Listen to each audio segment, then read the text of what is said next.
রাত ৩টা ৩৫-এ সংবাদ পাই যে ওই পূর্ব পাইনাদি আগুনের মেসেজ পাই। মেসেজ পাওয়ার সাথে সাথে আমরা স্টেশন থেকে আমার নেতৃত্বে 2টা গাড়ি আমরা ঘটনাস্থলে পৌঁছার পরে আমরা দেখি যে এখানে একটা রুমে আগুন।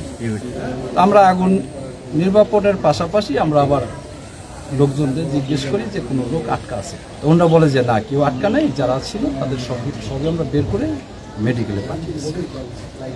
তারপরে আগুন নিভানোর পরে আমরা পরবর্তীতে দেখি যে কি কারণে আগুনটা লেগেছিল।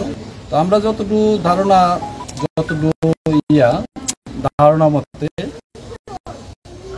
ওই ফ্রিজটা ছিল সরাসরি কানেকশন, বিদ্যুতের সরাসরি লাইন দেওয়া ছিল। ওই ফ্রিজটাই ভিতরে আগুনটা ছিল, আর কোনো জায়গায় আগুনটা ছড়ানো, ওই একটা জায়গায় ছিল। তো আমরা আগুনটা নির্বাপন করি। পরে দেখি ওখানে কোনো গ্যাসের কোনো আলামত নাই।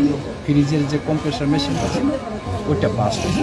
ওই আগুনটা ওই এক রুমের ভিতরেই ছড়িয়ে যাওয়ার কারণে পরবর্তীতে আমরা ওনাদের কাছে জিজ্ঞেস করি 8 জন লোক দগ্ধ হয়েছে এবং স্থানীয় বিভিন্ন মেডিকেলে তাদের নিয়ে গেছে আমরা আসার আগে।